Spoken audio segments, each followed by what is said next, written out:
Akhir sekali, mahu tak Nabi bagi tahu? Mahu tak ala ukhbirukum bimilaki zalika kulli? Mahu tak aku cakap pada kamu penguasa kepada segala-galanya? Amalan ni boleh masuk syurga, amalan ni boleh masuk syurga, amalan ni boleh masuk syurga. Kemudian amalan ni menjadi pintu syurga. Puasa bukan setakat dia boleh bawa kita ke syurga, puasa dia boleh jadi pintu syurga. Kan ada satu pintu dengan sebab puasa, pintu apa? Ar-Rayyan. Jadi dia ada dua. Dia bukan setakat dia jadi pintu, dia boleh bawa terus kita masuk syurga. Itu puasa. Dan haji dan sebagainya. Kemudian Nabi cakap pintu syurga. Sedekah pintu syurga. Puasa pintu syurga. Qiyamul Lail pintu syurga. Kemudian Nabi bagi tahu lagi. Akhir sekali Nabi kata semua yang aku bagi tahu ni ada satu kunci dia. Kunci dia di situ. Akhir sekali, apakah wahai Rasulullah? Baik wahai Rasulullah, tolong bagi tahu. Nabi pun pegang lidah dia, Nabi kata kuffa alaika hadha. Jaga yang ni. Jaga. Kuffa ni jaga lidah ni.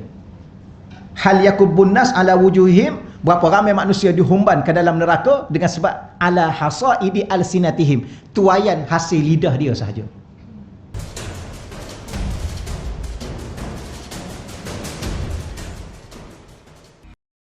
A'udzubillahi minasyaitonirrajim. Bismillahirrahmanirrahim. Assalamualaikum warahmatullahi wabarakatuh.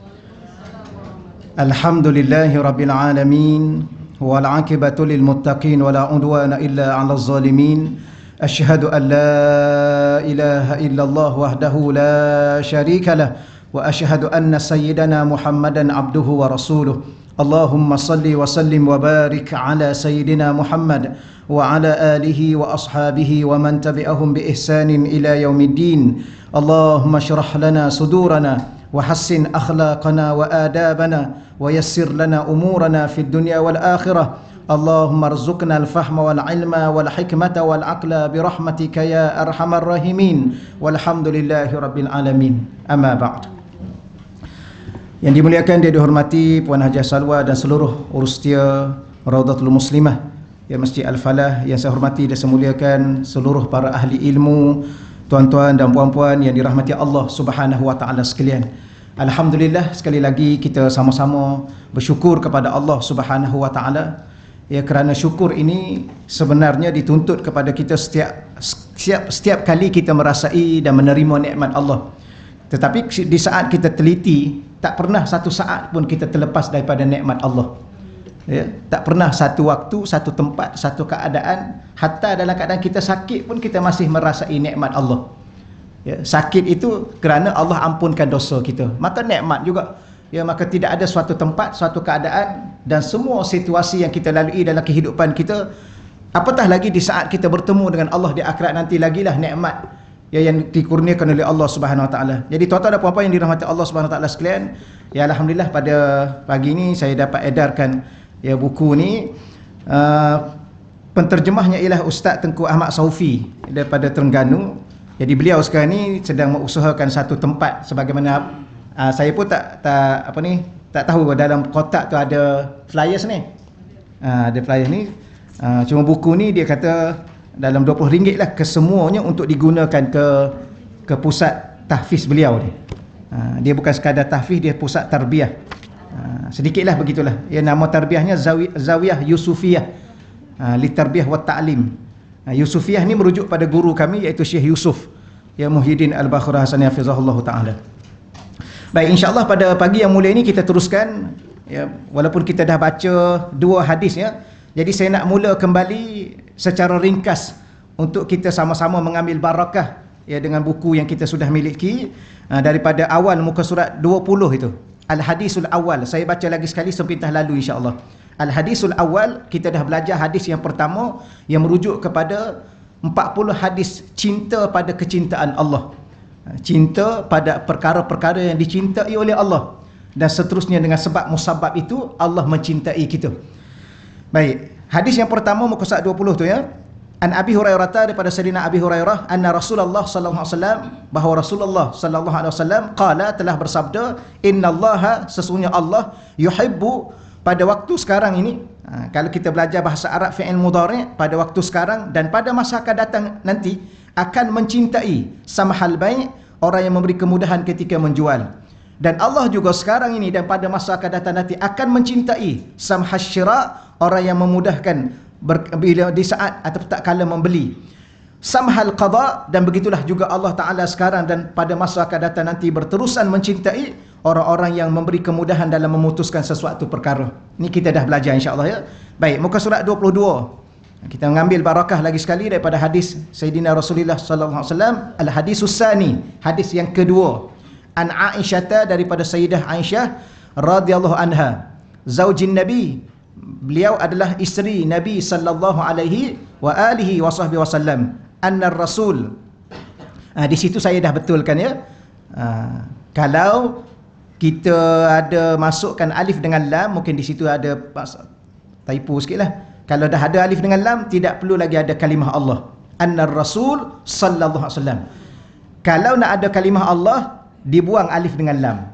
Anna Rasulullah sallallahu alaihi wasallam. Itu kaedah bahasa Arab. Kerana alif dengan lam itu sudah merujuk kepada ma'rifah. Sebab tu kalau kita baca dalam Al-Quran, kalau ada perkataan Ar-Rasul dan ada perkataan An-Nabi, ada alif dengan lam, jangan tanya lagi Nabi dan Rasul itu siapa, walaupun tidak disebut namanya. Itu adalah Rasulullah, ya, Nabi Muhammad sallallahu alaihi wasallam. Saya ulang lagi sekali ya. Kalau kita baca Quran ataupun baca dalam bahasa Arab, Ar-Rasul di situ diletakkan alif dengan lam. Bukan Rasul sahaja. Kalau Ar-Rasul ataupun An-Nabi, maka ia merujuk pada Nabi Muhammad sallallahu alaihi wasallam. Sebab Allah Taala ni bila mana dia nak cerita nabi-nabi lain, dia akan sebut nama terus. Contoh ya Musa, ya Nuh, ya Adam. Tapi kalau Nabi Muhammad, ya ayyuhan nabi. Itu salah satu daripada kemuliaan yang Allah nak tunjukkan betapa Nabi Muhammad sallallahu alaihi wasallam ini adalah ketua nabi, ketua rasul. Di saat Allah sebut nabi, Allah mesti sebut pangkat kedudukannya. Tapi di saat Allah sebut nabi-nabi lain, Allah hanya sebut nama. Ya Adam dan sebagainya. Baik. Jadi anna rasul ataupun anna Rasulullah sallallahu alaihi wa alihi wasallam qala, telah berkata, ya Aisyah, wahai Sayyidah Aisyah, innallaha, ya sesungguhnya Allah, rafiqun, Allah itu adalah Tuhan yang maha lembut. Ya, lembut ya, pada budi bicaranya, pada perkataannya, pada tindak tanduknya. Yuhibbur rifqa, dan Allah mencintai sikap berlemah lembut. Ya, Allah suka sangat mencintai, menyayangi, mengasihi. Bila sekarang ini, kalau tuan-tuan dan puan-puan berada dalam situasi sifatnya, jiwanya, hatinya, tindak tanduknya orang yang berlemah lembut. Ya, kadang-kadang kita boleh berkeras pun. Ya, contoh dengan anak-anak ni, lagilah kita boleh berkeras ya. Kita dengan isteri lagilah boleh bertegas ya. Keras ke tegas? Tegas, alhamdulillah.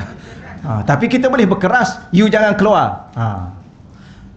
Saya ingat ada kawan saya dulu. Kawan saya lain ceritalah nak sikit. Masa nak keluar rumah, saya duduk tunggu depan rumah.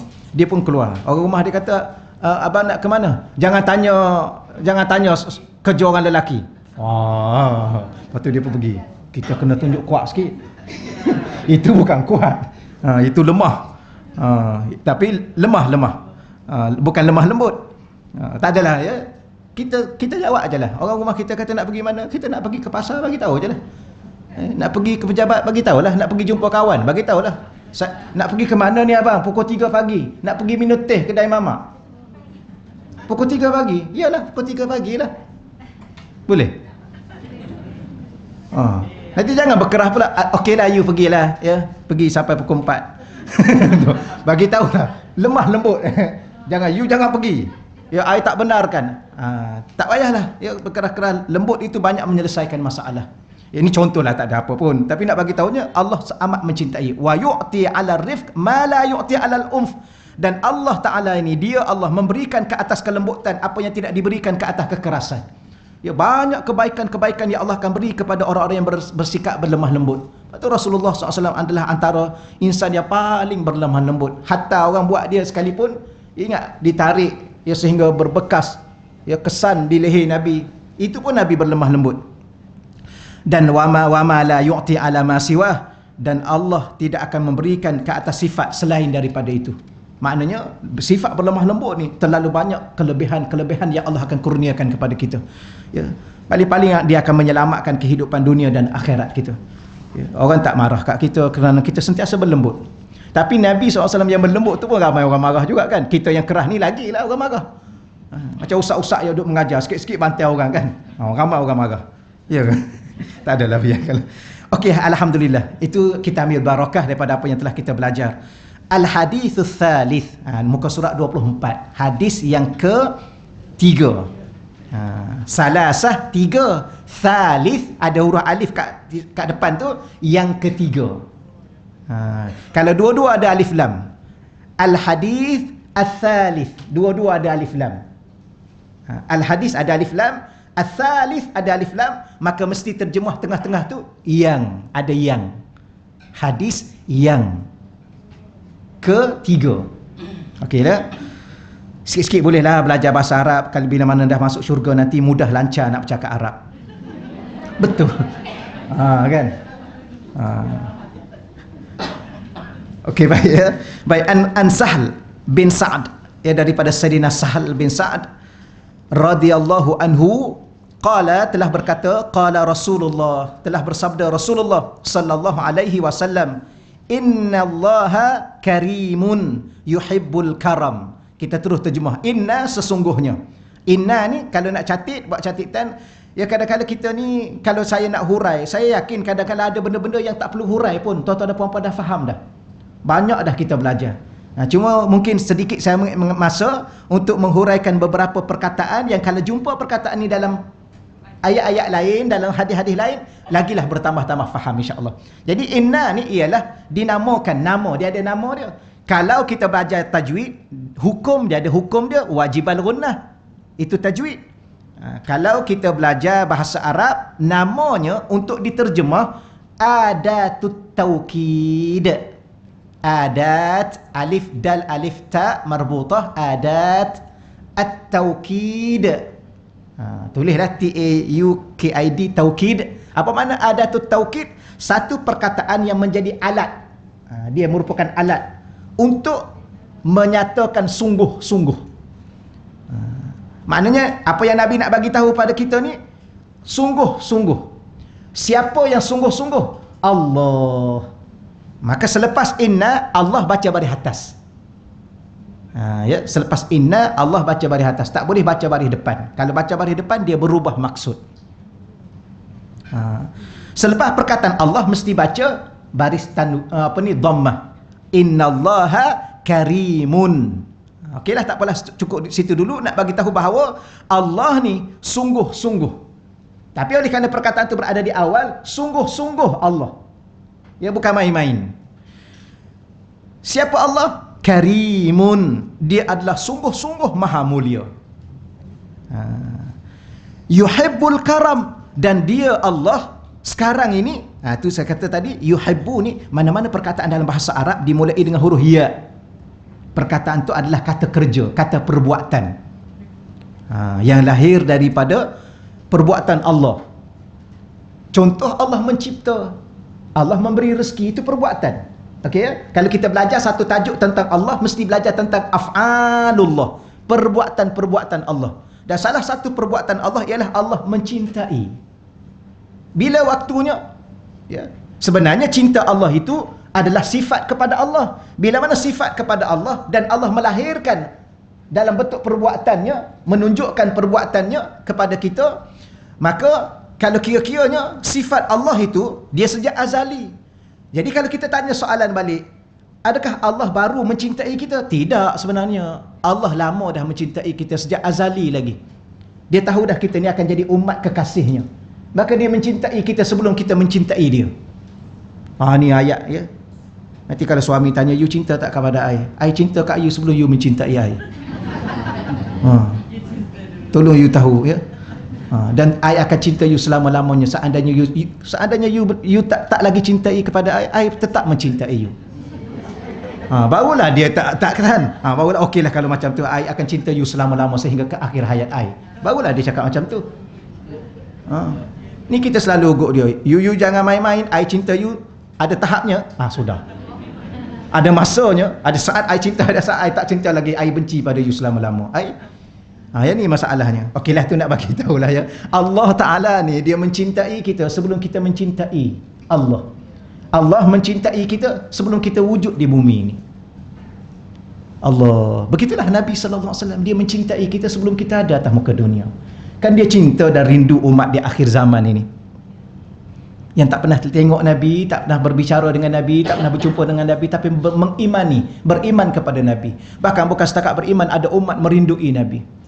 Ada seorang tu dia cakap kat saya, "Ustaz, saya kadang-kadang rindu pada Nabi, saya masuk dalam hutan Ustaz. Ya, saya masuk ke semak-semak, saya menangis di situ Ustaz." Saya kata, "Baguslah, tolong doakan pada saya supaya saya juga boleh buat macam tu." Ya, pergi ke mana-mana. Tapi kita ni kalau suami dah tak ada kat rumah kan, anak-anak cucu-cucu dah tak datang, kita duduk dalam bilik kita menangis sungguh-sungguh, menunjukkan, membuktikan bahawa kita mencintai Allah dan merindui Allah dan Rasulnya. Kenapa? Kerana Allah dan Rasul mencintai kita sebelum kita wujud lagi.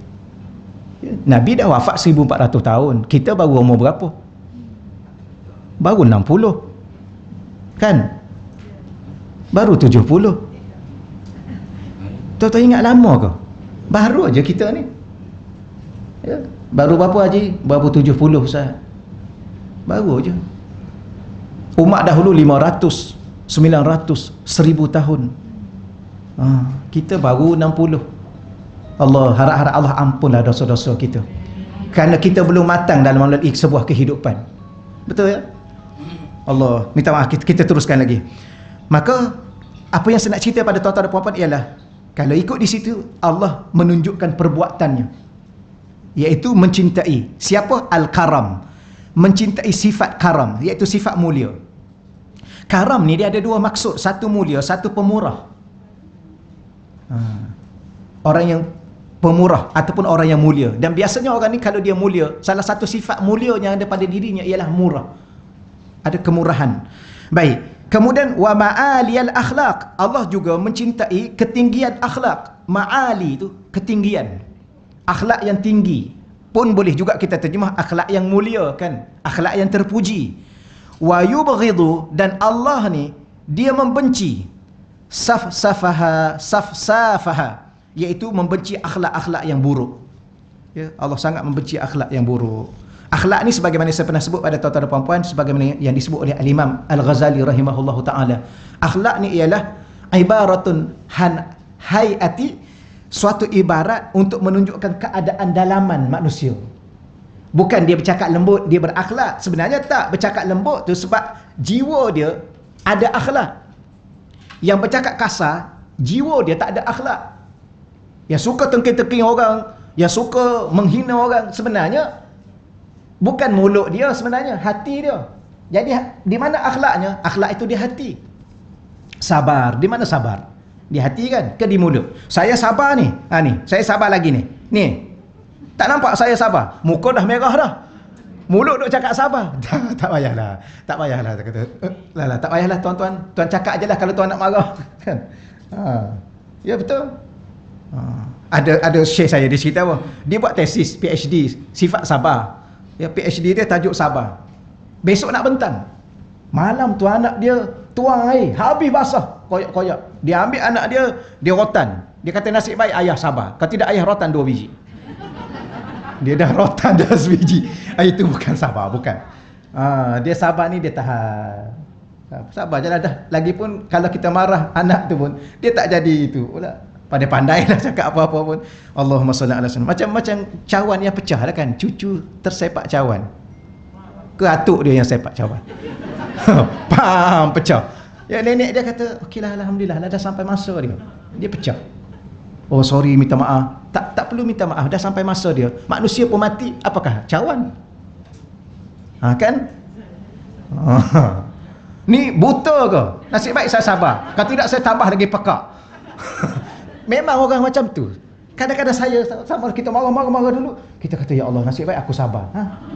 Sabar apa? Dia cakap pula kat Allah. Allah tahu dah dia tak sabar. Okeylah, selesailah insya-Allah.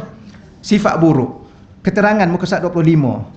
Bersifat mulia dan memiliki akhlak yang mulia merupakan tanda kepada kesempurnaan iman seseorang. Ni yang inilah.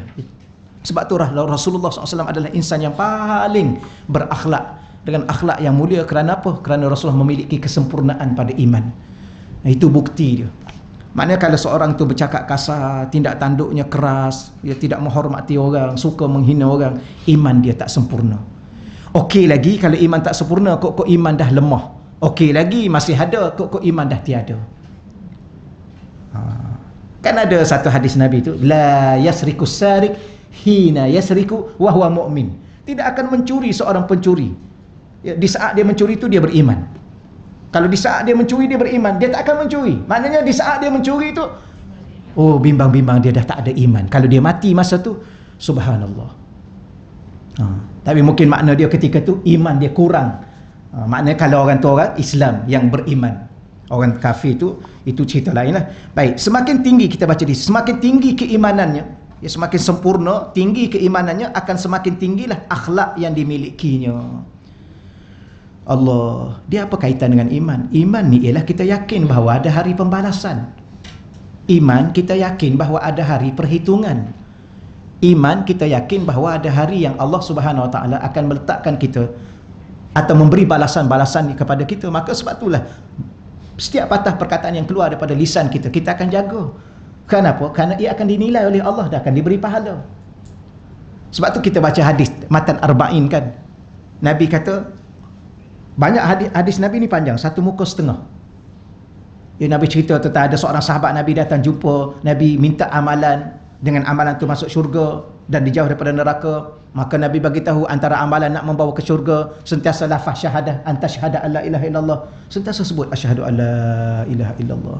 Nanti kadang-kadang kita jarang kan duk sembang-sembang ni, kita pun asyhadu alla ilaha. Kita kata, you ni nak mati ke apa? Dan orang tak biasa. Sepatutnya begitu. Ya, berapa ramai orang duk tengah bercakap mati, berapa ramai orang duk tengah makan mati, berapa ramai orang duk tidur mati.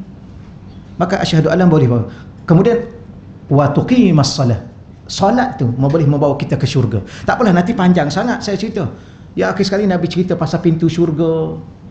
Kalau tak silap hadis 40 yang ke-49, hadis Matan Arba'in hadis ke-49, tak silap saya. Akhir sekali, mahu tak Nabi bagi tahu? Mahu tak ala ukhbirukum bimilaki zalika kulli? Mahu tak aku cakap pada kamu penguasa kepada segala-galanya? Amalan ni boleh masuk syurga, amalan ni boleh masuk syurga, amalan ni boleh masuk syurga. Kemudian amalan ni menjadi pintu syurga. Puasa bukan setakat dia boleh bawa kita ke syurga, puasa dia boleh jadi pintu syurga. Kan ada satu pintu dengan sebab puasa, pintu apa? Ar-Rayyan. Jadi dia ada dua. Dia bukan setakat dia jadi pintu, dia boleh bawa terus kita masuk syurga. Itu puasa. Dan haji dan sebagainya. Kemudian Nabi cakap pintu syurga, sedekah pintu syurga, puasa pintu syurga, qiyamul lail pintu syurga. Kemudian Nabi bagi tahu lagi, akhir sekali Nabi kata semua yang aku bagi tahu ni ada satu kunci dia. Kunci dia di situ. Akhir sekali, apakah wahai Rasulullah? Baik wahai Rasulullah, tolong bagi tahu. Nabi pun pegang lidah dia, Nabi kata kuffa alaika hadza. Jaga yang ni. Jaga. Kuffa ni jaga lidah ni. Hal yakubbun nas ala wujuhihim, berapa ramai manusia dihumban ke dalam neraka dengan sebab ala hasaidi alsinatihim, tuaian hasil lidah dia sahaja. Tapi yang kita peliknya, akhirat Allah tak tanya lidah, Allah tanya tangan. Kan? Sebab akhir-akhir ni orang mengumpat dengan tangan banyak. Tu telefon tu. Dia fitnah orang pun dengan tangan, tekan tu, power habis. Oh subhanallah. Yang tu alhamdulillah. Asyik baik. Okey ya? Allah, lidah. Itu yang dikatakan di sini. Jadi apa kita nak bagi tahunya ialah di saat kita nak berbicara dengan lidah kita, kita kena pastikan dapat pahala ke dapat dosa. Kalau Allah soal, aku boleh jawab ke tak boleh jawab dengan perkataan yang aku telah lafazkan. Kenapa semua itu diambil kira? Sebab iman yang ada di hati. Ini dikatakan kesempurnaan iman. Bahkan baginda Nabi sallallahu alaihi wasallam dipuji oleh Allah sebagaimana firman-Nya, wa innaka, sesungguhnya engkau wahai Rasulullah. Ka tu asalnya anta, seorang. Wa innaka, sesungguhnya wahai Nabi engkau. Siapa engkau ni? Engkau seorang ni. La'ala khuluqin azim. Diterjemah di situ ialah engkau mempunyai akhlak yang amat mulia. Baik. Kalau kita nak belajar bahasa Arab sedikit, Allah Ta'ala tidak guna perkataan karim. Ingat tadi kita duduk belajar karim, innallaha karim. Tapi berkait dengan akhlak Nabi, Allah tak guna karim, Allah guna azim. Akhlak yang teragung. Azim. yang hebat. Selalunya bahasa Arab ni khuluqun karim. Kalau dia satu mufrad, khuluqun karim. Kalau dia banyak, al-akhlaq. Yang kita sebut akhlak tu ialah banyak. Khuluqun, satu akhlak yang ada pada diri dia. Kalau dia ada beberapa akhlak, beberapa perangai yang baik, al-akhlaq. Tetapi bila mana al-akhlaq, kena ada ta marbutah, al-karimah. Itu bahasa Arab, al-akhlaq al-karimah. Kalau satu je akhlak dia, kita nampak sabarnya dia, kita kata khuluqun karim. Tapi itulah bahasa Arab. Tiba-tiba saat kita baca Al-Quran dalam surah Al-Qalam ayat 4 ini, Allah Ta'ala tidak mengatakan wa innaka la'ala khuluqin karim. Allah kata wa innaka ala khuluqin azim. Azim tu nama Allah. Wa huwal aliyul azim. Akhlak yang tak mampu untuk digambarkan betapa besarnya. Tapi kita tak bolehlah terjemah akhlak tu besar. Akhlak yang teragung, terhebat, termulia. Ni insya-Allah ya. Itu bahasa Quran. Puan-puan ambil dah masa ya, belajar sikit sebanyak supaya semakin hari kita bertambah dari segi berinteraksi dengan bahasa Al-Quran. Bagaimana Allah berinteraksi dengan kita? Allah ni Tuhan yang maha bijak. Tuhan yang maha bijak ni, kalau orang bijak pun dia akan guna perkataan yang sesuai. Betul ya? Dia tengok kita sedih, ya, apa bahasa yang sesuai untuk di saat kita sedih? Dia tengok kita gembira, apa bahasa yang sesuai di saat kita gembira? Ya, dia tengok kita itu, kita ini di saat kita, dia akan guna. Begitulah Allah Subhanahu wa taala. Okey, baiklah. Kemudian oleh demikian, di antara fokus dakwah baginda Nabi sallallahu alaihi wa alihi wasallam ialah meluruskan akhlak umatnya yang tercinta. Ya, jadi salah satu pada agenda utama Nabi hadir ya untuk dalam kehidupan kita, sebagaimana yang kita dah hafal itulah, innama bu'istu liutammima makarimal akhlak. Bahkan ada mengatakan bahawa Islam ini adalah akhlak. Orang yang tak ada akhlak, tak ada agama. Ada seorang sahabat Nabi datang jumpa Nabi. Ya Rasulullah, madin. Wahai Rasulullah, apakah agama? Islam ni agama. Apa makna agama? Nabi cakap apa? Husnul khuluq. Agama itu adalah keindahan. Hasan, kecantikan, keindahan akhlak. Maka orang yang tak ada akhlak, tak ada agama. Atau dengan kata lain, tak ada apa ciri-ciri beragama. Cakap aja nyakitkan hati orang. Buat satu benda menyusahkan orang. Satu benda fitnah orang. Betul ya? Padahal banyak benda yang boleh kita dapatkan. Sekarang kan kita hanya dapat bahan aja. Nak dapat pahala mudah. Orang hantar kita bahan. Hari pagi-pagi Jumaat, apa bahan yang kita dapat? Ya, malam Jumaat apa bahan yang kita dapat? Jangan lupa baca surah Kahfi. Ni dia duduk sibuk. Abang, balik awal malam Jumaat. Tak ada kerja lain ni. Ya. Dalam grup-grup ustaz. Malam Jumaat jangan lupa balik awal. Nak buat apa balik awal? Baik iktikaf kat masjid. Tak adalah tuan-tuan, macam-macam bahan yang ada hari ni. Memfitnah orang pun ada, mengeji orang pun ada, mengata orang pun ada, benda-benda yang macam-macam. Tapi kita, alhamdulillah kita dapatkan yang baik, kita postkan yang baik, maka itulah akhlak kita, akhlak yang mulia. Okey, alhamdulillah selesai. Yang ke-26. Baca macam ni cepat khatam ni. Tapi ialah, apakah yang Allah cinta? Kemuliaan akhlak. Ya, ketinggian akhlak. Dan apa yang Allah tak suka, di sini bukan Allah kata tak suka, Allah kata yubghid, Allah murka. Lawan dia. Maknanya orang yang akhlak buruk ni sedang dimurkai oleh Allah. Apa natijah murka? Neraka. Kan kita belajar, kita doa, Allahumma inna nas'aluka ridhaka wal jannah wa na'udzubika min sakhatika wan nar. Mudah Nabi ajar kita. Redha gabung dengan syurga. Murka gabung dengan neraka. Maknanya kalau sekarang, sebab tu tuan-tuan dan puan-puan, sekarang ni kalau kita tanya soalan, Allah redha tak dengan kita ataupun Allah murka? Kalau Allah redha, kita sedang menunggu masa untuk ke syurga. Tapi kalau Allah murka, orang itu tunggu masa untuk ke neraka. Mana saya tahu Ustaz, saya ni baik, sebab saya nak cerita sikit, selingan sikit. Kita minta dengan Allah, sebab tu kadang-kadang interaksi bahasa tu, betul tak betul saya guna, tak tahulah.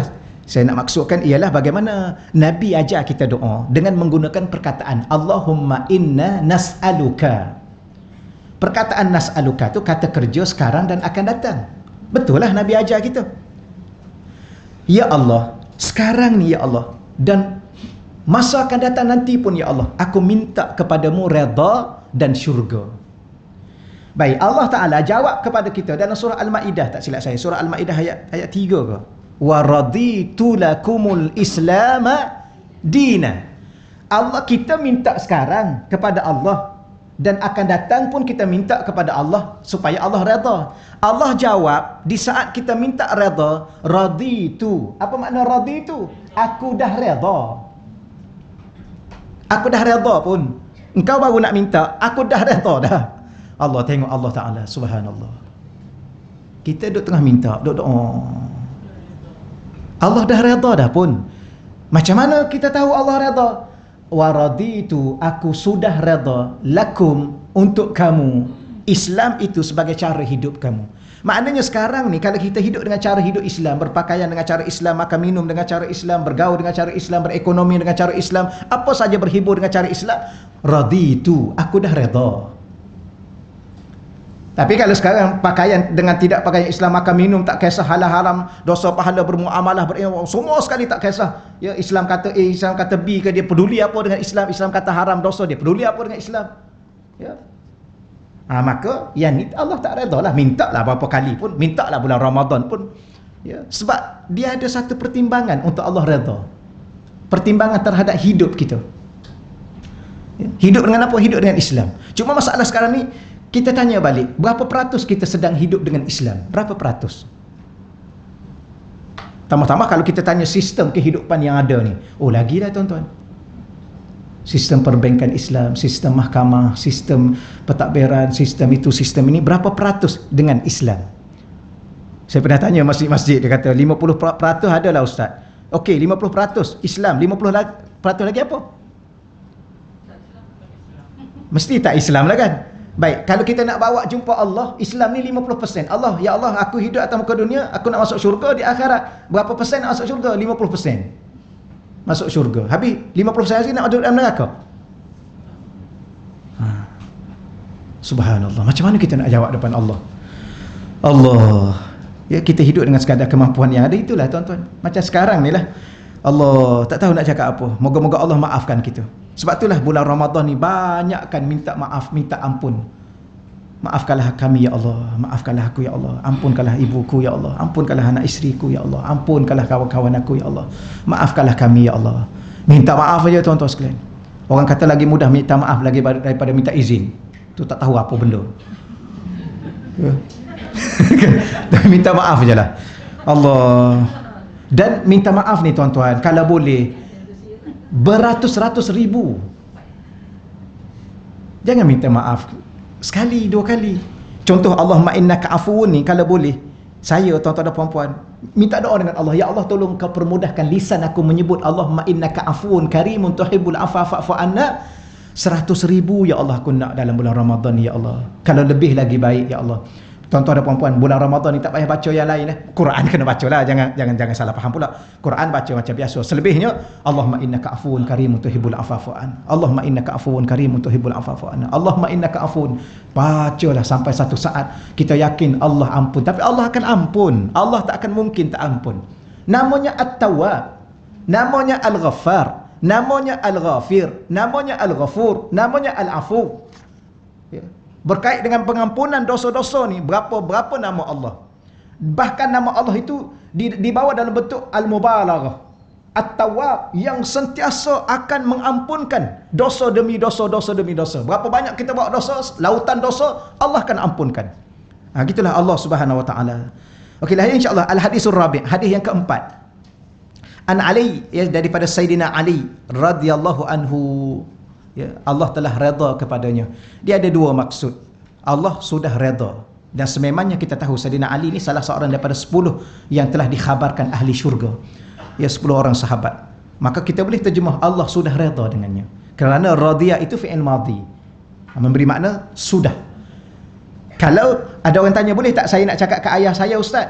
Ayah saya nama Muhammad radhiyallahu anhu, ayah saya nama Ibrahim radhiyallahu anhu, ayah saya nama Ishaq radhiyallahu anhu, boleh tak? Boleh. Tetapi di saat itu penggunaannya ialah dengan makna fi'il mudhari'.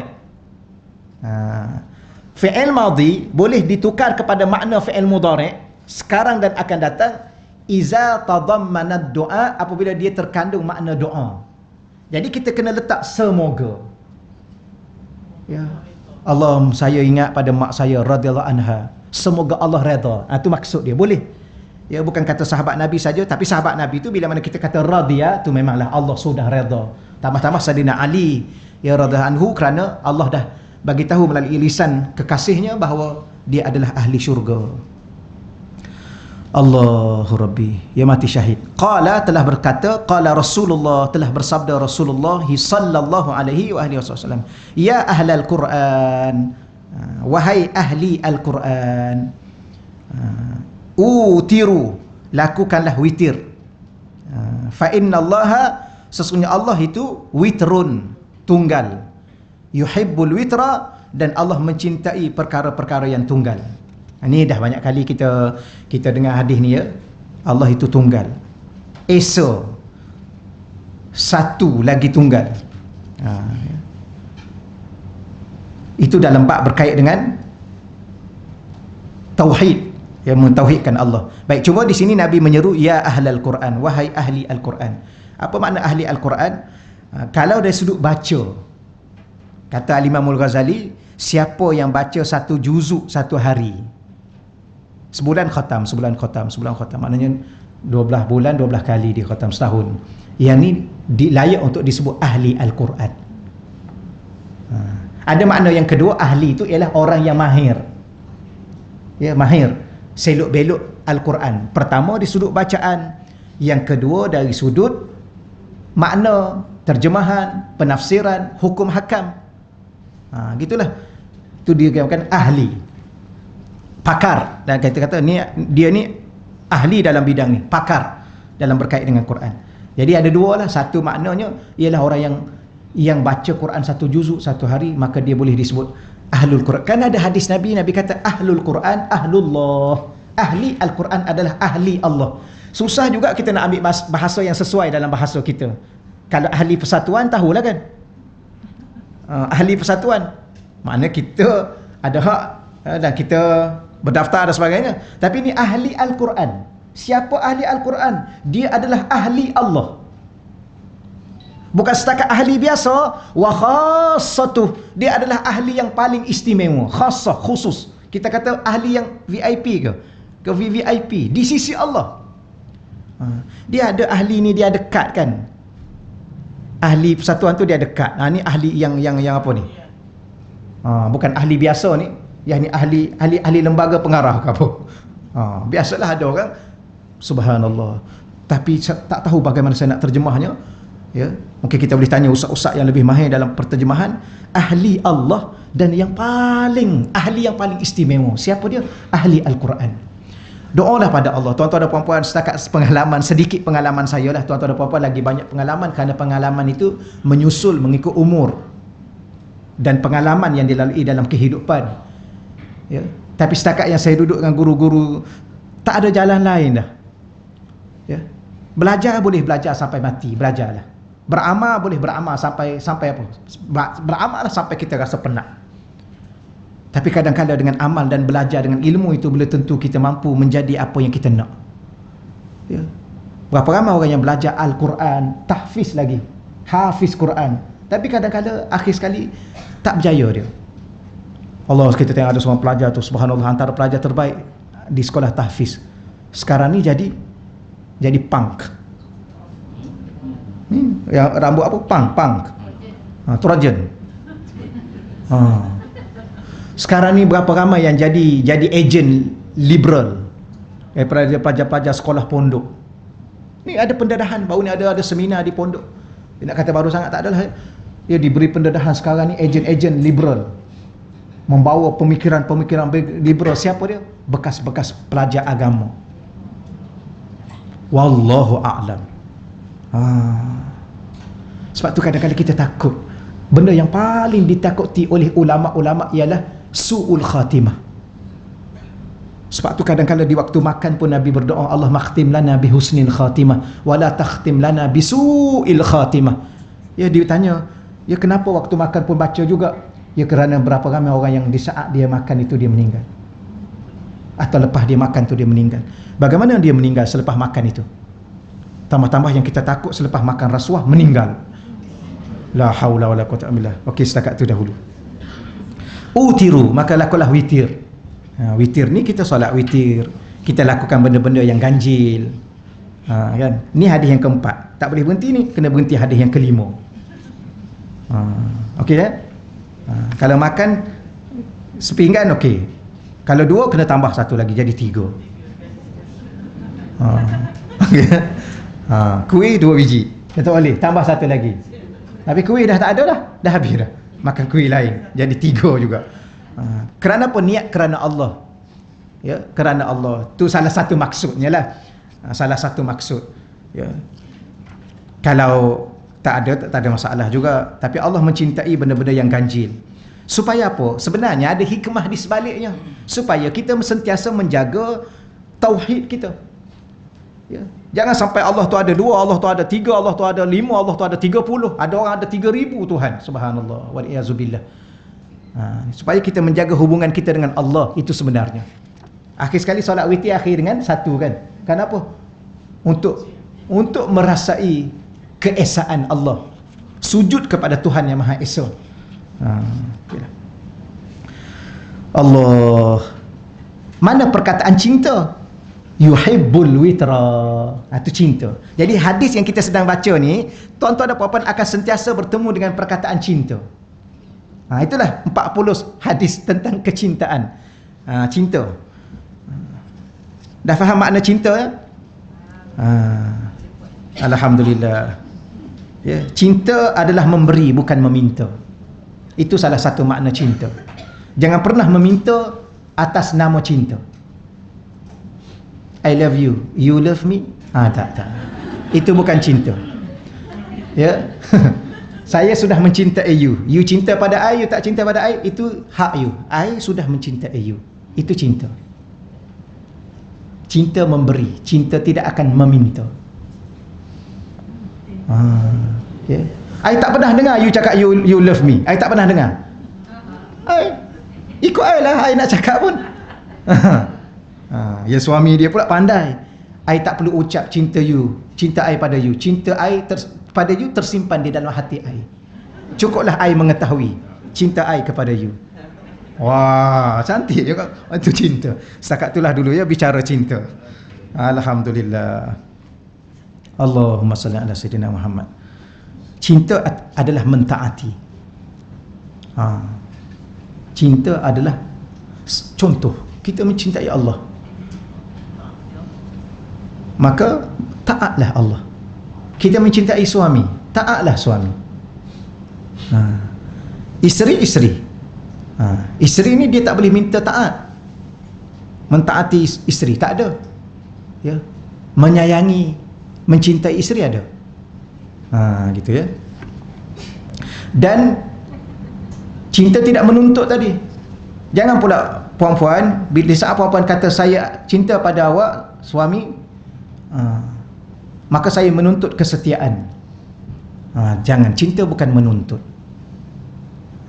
Dan puan-puan tak boleh minta setia dengan suami.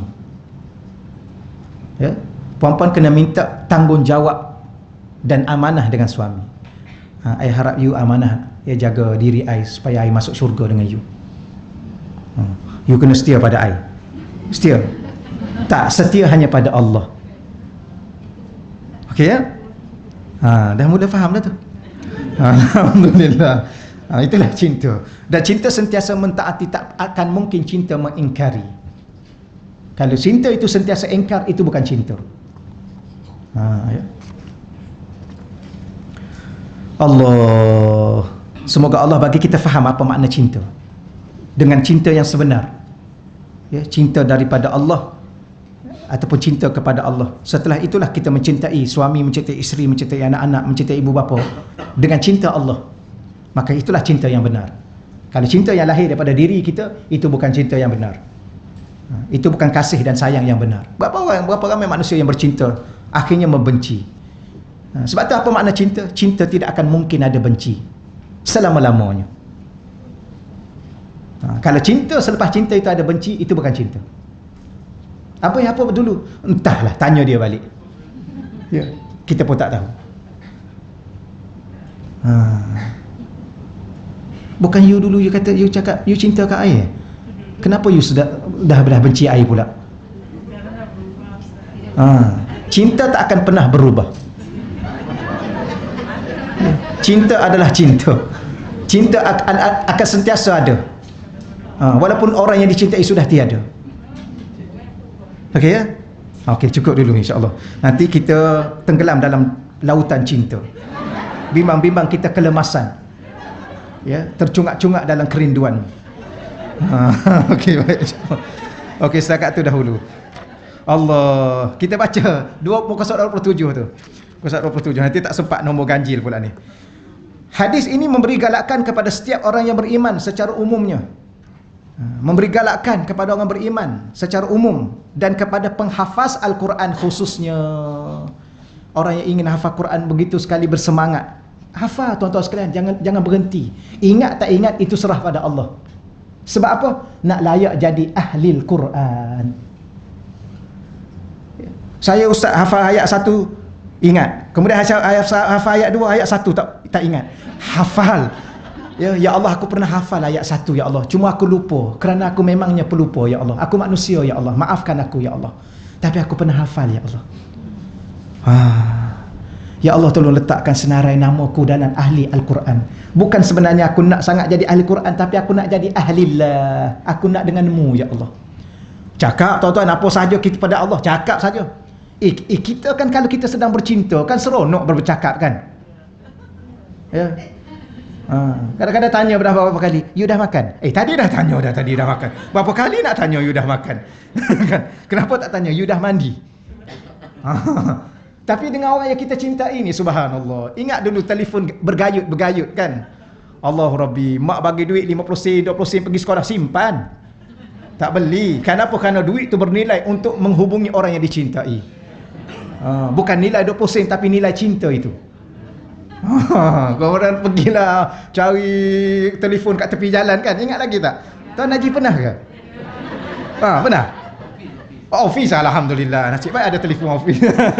Allahu Rabbi. Telefon office pakai je lah. Janji cinta itu dapat disampaikan. Tapi kena bayar. Allah bergayut seronoknya. Tak nak letak ganggang telefon tu. Tak nak letak. Kalau letak pun tengok, bilalah aku akan pegang lagi. Itulah cinta. Okeylah, setakat itulah insya-Allah ya. Bukan kerana nak jadi sangat ahli. Contoh macam nak masuk syurga lah. Bukan kerana nak masuk syurga sangat pun. Tapi kerana dapat bertemu Allah di syurga. Subhanallah. Ya.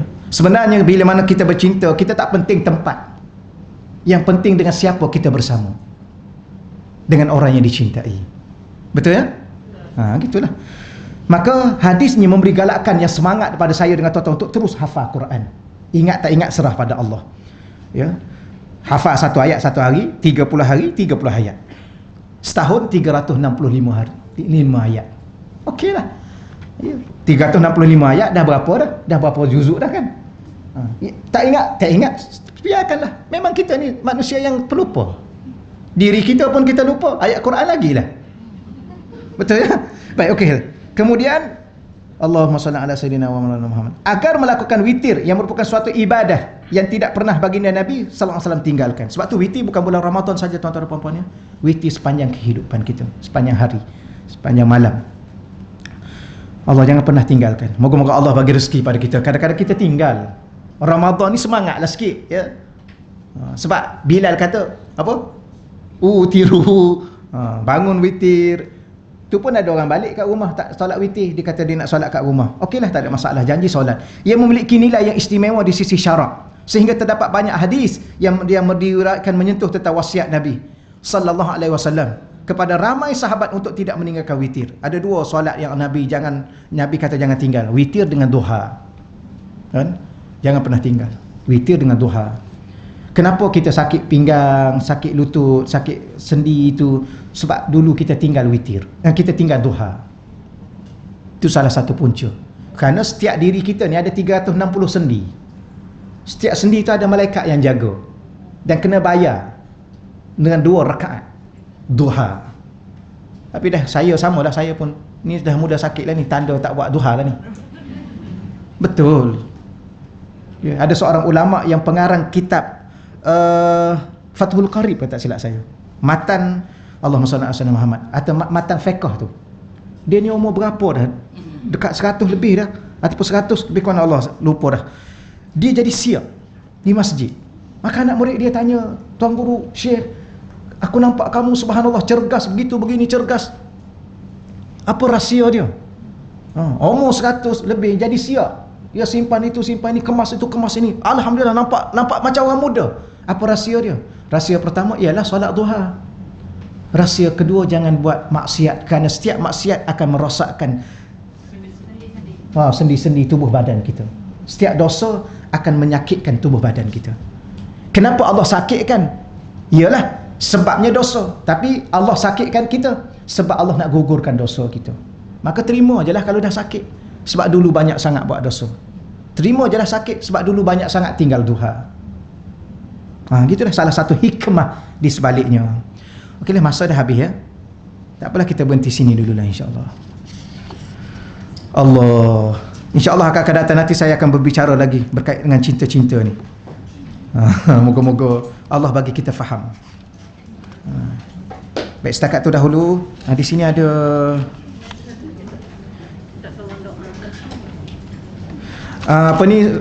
soalan-soalan ni tolong tanya ustaz-ustaz lain lah ya.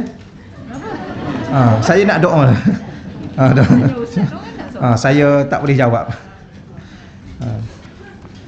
Allah, saya ni sebenarnya kelulusan saya antaranya perbandingan mazhab dan hukum. Tapi saya tak nak jawab soalan-soalan fiqh ni. Saya takut. Jadi saya doa teruslah. Boleh ya?